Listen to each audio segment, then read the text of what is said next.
everyone, how's it going? Me? A little crazy due to some sickness and other things going on, like I'm just looking at my room here and oh, it's a mess and it's just making me think, is my life really that big of a mess? Anywho, depression aside, I actually wanted to talk about something that I've been coming to learn to accept, and it's I honestly have a really big problem. Some might describe it as a hoarding problem. I don't actually think that's the case because I know I'm willing to throw things away that are meaningless. I think my actual problem is I am very sentimental. And what does that mean? I place way too much value in all sorts of different objects. And it's been hard for me because, I mean, summer's not here yet, right? Yeah, summer doesn't come until the 21st of June, so I still technically have time to do my spring cleaning, even though, yeah, I'm extremely late. But my point is, it's really hard for me to do cleanings and such, and it's because, well, primarily every single time I do it, I get sentimental about everything, and I end up just leaving it where it is. Which probably explains why my room is always in a mess, and the only way you can get me to clean it is if I'm, like, literally moving out, which, last I checked, isn't happening until, like, a few years from now. Me being sentimental about things is obviously a problem with cleaning, and, I mean, some people are lucky enough that they don't have to worry about being as sentimental as I am because, well, they basically don't place value in that many objects, but I still have that problem because, I mean, if you know me, whenever I go on vacation, I get a lot of souvenirs for so many different things. For example, what good is this thing here? I don't know. Oh, jeez, you're so cute. What good is this thing here going to do me even though I can't really use it that much? It's really a souvenir item from South Dakota when I took my South Dakota trip, so that's why that's here. And that's what I associate the memories with. So am I ever gonna be able to get rid of that? Probably not. So I guess as I've done my cleaning, I'm doing most of my cleaning on my desk at the moment because my desk has been an absolute nightmare to work on, and it's primarily because I felt so cluttered, I felt so hogged of room. As I am doing my decluttering, my spring cleaning or whatever you want to call it, as I've been doing that, I've been realizing, wow, I feel like I can actually breathe. But here's how I've actually been doing that. Let's take a quick tour of my desk. As you can see, the desk looks, well, a tad emptier because, well, you can tell right there, something's missing. More on that in a minute. But as you can see, okay, this is still going through, but there used to be just a huge pile of stuff from like this level all the way up to here. This used to be a tad messier, so I'm doing a better job at getting rid of the stuff on the surface, trying to put away things that honestly don't have any value. So, but yeah, I've associated way too many memories with some things, like for example, this butterfly packaging thing. It came with a butterfly clip. Why do I still have this? I mean, it's packaging. I could just throw it away. Well, it's because I've actually lost the butterfly that came with this, and this actually marks a very special memory I have with my grandma when we went to Mackinac Island to the butterfly house there the summer before the pandemic rolled in and such. So, as you can see, I got that problem. I associate way too many memories with so many different, honestly, not important things. This, however, can probably just be tossed in a junk drawer because I'm probably never going to use that until I do. But yeah, as you can see, the desk here, the main desk, has been cleared of so many things. Like, for example, I finally found a home for that Samsung phone that I have. I tossed it here in my junk drawer here on the desk. As you can see, this is the new home for that, and it's because I don't use it enough to justify keeping it on, so I basically charged it to around the 50% mark and shut it down.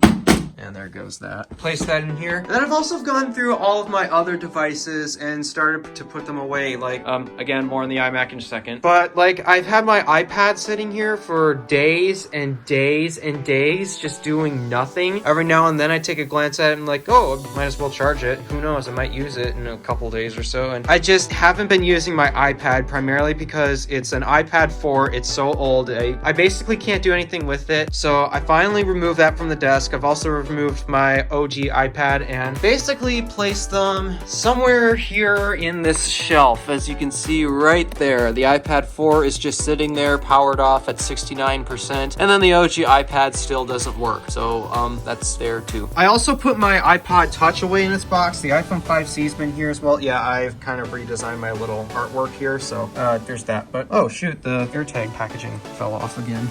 It's annoying, but yeah, as you can see, I've got my iPhone 5C still there. And I have finally put the iPod Touch back in its packaging, so it rests here on the shelf now, probably waiting to explode and burn all my boxes, leaving me more depressed as I have all sorts of memories unboxing all of these products. Yep. I'm so sentimental. Still working on a home for the iPod Nano though, because I've actually lost the box to that and don't know exactly what to do with this. So still working on a home for that. I'm not finished cleaning, but I wanted to make this vlog to help me remember that I'm cleaning and such. But yeah, then we get to the big item that appears to be missing. You may have noticed, there's always been an iMac here at the corner of this desk. Where is it? Well, it's actually sitting over there in that corner. And reason why is because I've been using it pretty much only as a prop, but I've now come to the realization that it's actually dying. Because I mean, when I first got it, it was still functioning fine. I used to be able to edit videos off of it in a reasonable amount of time, but then over time the graphics just continue to get worse and worse and worse, to the point where now even the mouse movement can't even hit 30 frames per second. It's lower than 30 frames per second. And so I've decided, instead of having this big item take up so much space on my desk, I have decided to, well, shut it down. I've glanced through it for one last time, and I've finally been able to shut it down for the last time. It'll probably be a couple of years, or maybe, who knows, it'll probably be a couple months before I actually pull it out and turn it back on. But I've decided that the graphics in it is dying. It's taking up unnecessary space on my desk because I want to be able to expand with better things instead of hogging all the old things I don't use on my desk. So now my iMac is just sitting in a corner, but I'm not going to get rid of it because, well, A, I'm sentimental, and B, this is the biggest thing I have to actually remember my grandma as she has passed away, because this used to be her computer, so I can't get rid of it for that reason. So it's literally just sitting here in a corner collecting dust. It's sad that it came to this end, but let's be real. Due to its current condition and how it performs, nobody can use this thing. So instead of trying to sell it, especially for parts, I don't want to sell it parts because this thing is just, it's got too much value, sentimental value in my opinion. So on the floor it sits. So yeah, as you can tell, I do have a problem actually being able to do my cleaning, because I'm still not done at the moment, but I finally been able to tell myself, okay, I don't use these things. I need to put them somewhere where I can still look at it, but it's not cluttering my life like all the other things do. Because as you've seen in many room tours, or every time I glance around and you can see, oh yeah, look, it's such a mess. The floor is always a mess. There's junk on the floor. The shelves are always filled with junk. Yeah, it's a big problem that I have. And other people like to attack this with something called minimalism, which is really more of an art than a general theory. It's more of an art, if I'm being honest, but some minimalists actually have done such a good job to the point where I honestly really envy their ability to keep their lives clean, keep their rooms, keep their desks, everything clean. Honestly, cleanliness is an art in itself, and as you can see, cleanliness is not an art I am very skilled at making. But a reason why I'll probably never reach the point of minimalism that many others want to reach is because, again, I'm sentimental. I attach too many memories with so many objects, and a lot of minimalists, they don't actually have this problem. They're able to treat an object as, okay, it's an object. It's a tool that I use to get stuff done, and when it no longer is a tool that I use to get stuff done, or is broken, or such and such, then I get rid of it. It served its purpose. It has no purpose anymore. A lot of those minimalists don't really attach many memories to those things, and I guess more power to them, because they're able to keep their lives and their offices and yeah, everything clean basically. Meanwhile, I clearly have a problem with achieving something even remotely similar to that, because you've seen my room, you've seen my life. Oh, do you even want to see my car right now? Because my car is a flippin' mess.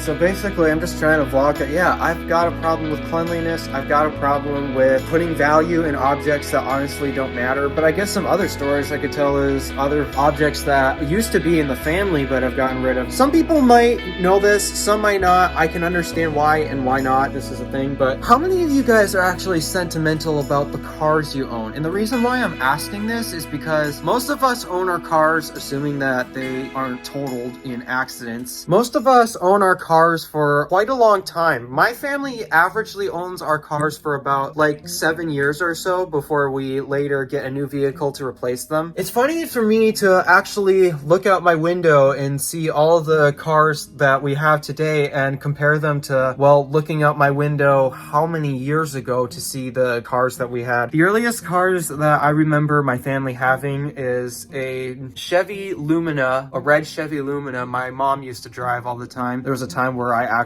accidentally locked myself in the car, and that was fun because I was like, how old? 3 years old or something? 2 or 3 years old, and I accidentally locked myself in the car with the keys. Yeah, there's memories in that car that, unfortunately, when we moved up here, how many years ago? 14 years ago? Oh, geez. We've been here for so long. Yeah, ever since we moved up here, though, unfortunately, that Lumina had ended up getting totaled by my mom flipping that car, which kind of was sad, but because, unfortunately, there were memories that I had with that car. It was the car that my mom dropped me off first day of school ever in. It was the car we've taken so many road trips on. It was basically the oldest car that I remember. Then my dad had his Chevy S10, which was modified to, that he swapped out the 4-cylinder to put a V8 in, which was, woo, that thing could fly out of the driveway. Again, there were so many memories with that truck that we had. It was the truck that my dad used to drive me to daycare in. It was the truck that my dad used to haul my bicycle in, so that way they could teach me how to ride a bicycle. It wasn't the truck I learned to drive in, though. I have never driven that truck before. I've sat in the driver's seat once, but I wasn't driving the car. I think it was dad, and we were just moving it around the driveway or something, so we were safe. But still, again, memories with that truck. Oh, we've gotten rid of that thing years ago. And it's funny how the vehicles that we've replaced those two with are also gone today. Well, okay, except the new pickup truck that replaced that. Oh, well, the other memory I have with the Chevy S10 my dad had, the green one. Oh, yeah. When my mom flipped that Lumina, we were all down to basically one vehicle that was street legal to drive, and it was that Chevy S10. And if you guys don't know what Chevy S10 is, it's basically a 2-door pickup truck. There are some 4-door models, but they're mostly 2-door only. And it's a 2-door pickup with a driver's seat, a passenger seat, and then 2 more seats on the sides of the truck. Not in the standard, okay, you got driver's seat, passenger seat, then you got another row with like 3 seats. No, these 2 seats were on the sides of the vehicle. So yeah, we basically had me, my mom, my newborn sister basically, and then my dad. We were all crammed in the Chevy S10. Nobody had any space. We were all uncomfortable, and we basically remained this way for about a month until my mom finally got a replacement for the Lumina. Yeah, again, I attach memories to things like that. And then, when we finally got that replacement for the Lumina, it was the 2004 Buick Park Avenue. My mom drove that thing for 7 years, and it did great. I mean, it's actually once spent about a couple months in Wisconsin as it's been having an issue, so we sent it to our uncle for repairs, which I don't understand why it took him 2 months to do the whole thing, because it's summer, he's got plenty of time, but okay, well, 2 months. Again, that car is gone. We've sold that off ever since my parents got their silver Lucerne. Then we've had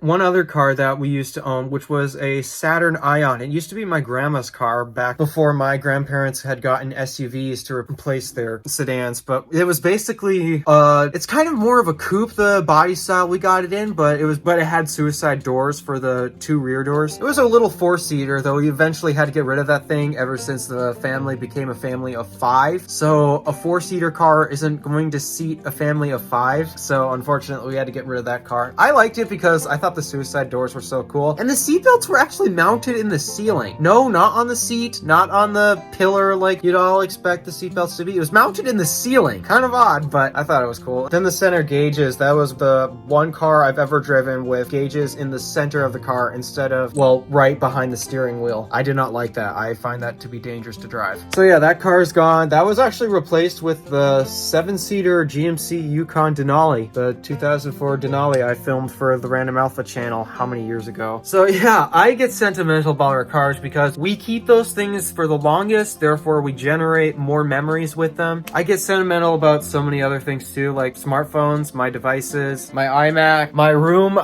All the rooms I've been in, I often will step in there and I'm like, yeah, I used to sleep there. Oh, and then there's me driving by our old house. Driving by that house is definitely something. So yeah, this is a bit of an issue that I have. I don't want to call it too much of an issue because I know so many other people attach their memories to objects, but isn't that the reason why we buy souvenirs on vacation trips, and it's just how I do it. It's why we take photos on our phones. It's often why we keep so many things that we value a lot, and I just have a problem where because I'm so sentimental with basically everything, I have a hard time getting rid of stuff, and because I can't get rid of stuff, my life is always cluttered and messy, and I like to think of it as I am cluttered with so many memories, and I just cannot let those go because I care about the past way too much. Anywho, that's going to conclude this vlog. Thank you for watching. Do me a favor and interact with the stuff below. My name is Alpha Wolf, Random Alpha, signing out.